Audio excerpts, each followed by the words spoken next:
Hi everyone, thanks for joining again today. We are washing a roof out in San Antonio, Texas.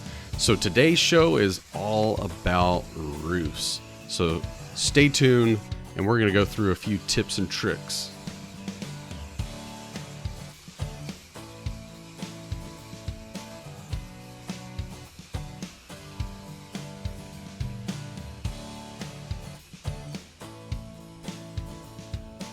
So this roof here is a concrete tile roof, and it is actually covered in moss and algae. In fact, the other side of this roof literally has chunks of moss that we had to deal with. One thing I want to make sure you're doing if you are doing a roof and it's your first time or first few times, I would absolutely make sure of a few variables. One is make sure you have a mask. You need a ventilating mask. That way, like a painter's mask, right? You're gonna need this because we're spraying a 6% SH mix on this roof. And that mist, even though I have goggles on, it's burning my eyes. If I didn't have that respirator on, that would all be going into my lungs and it would burn and it would not make you feel great. In fact, at one point, I actually ended up going on this roof. It won't be in the footage, but I went on this roof and I'm in Texas. So no matter what, even if it's winter time, the roof will be hot and it turns into fumes. And it really agitates your eyes, your skin. If you breathe it in, man, it burns. And it's, it'll clean your sinuses for sure. But make sure you wear that respirator. The other thing you'll see as we go along, I had my man Gavin come out with me, and he is actually rinsing the property as we go. It is very tough to do a roof, especially one like this in tight quarters with all the vegetation, if you don't have someone there rinsing things off as you go, because it is very important. Even with all of the rinsing that we did and putting bags on the gutters and everything, you were still seeing plants that had the leaves being burned. It's a chemical burn. And as you can see, there's Gavin rinsing down. But we did this throughout. There was not a second where we were not rinsing. So make sure you're rinsing walls, gutters, sidings of the house, the plants for sure, right? You don't want these hot mixes staying on any of these surfaces because it can cause damage.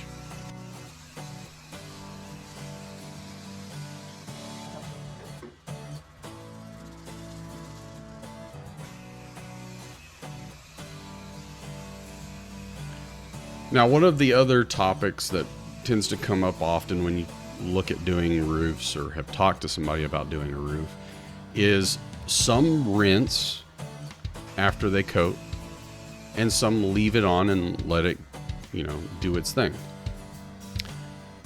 I actually had to do multiple coats because, like, especially this section right here, there's actual moss growing. And what happens is it's not going to come off in this sitting. It's not. So you have to spray everything down, make sure it turns white. That way you know it's dead. And the reason you don't rinse it off is because you want it to continue to do its thing and make sure it just kills every little thing left on that roof. Now, the downside is here in Texas, we do have a lot of droughts that occur, so rain doesn't happen that often. In fact, it's been about 2 or 3 weeks after this roof was done that we finally got some rain, but it wasn't even that much. So we have to wait for the next big rain to come. But the rain should basically pull down anything that you've killed And you should maybe, depending on how things went, come back and do touch-ups. But the things you really want to look for, number one, the black stuff should go. Plain and simple. That stuff, when you hit it with the SH, should change the color pretty quick.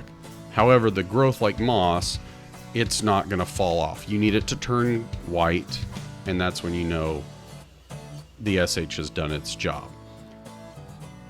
So with that being said, you'll notice a lot of this roof will start to change colors and it looks pretty clean, but there are areas that absolutely are not fully done because, you know, it's going to take some time. Make sure you set that expectation with the customer. Now, could I have done a better job of this prior to starting this job? Yes.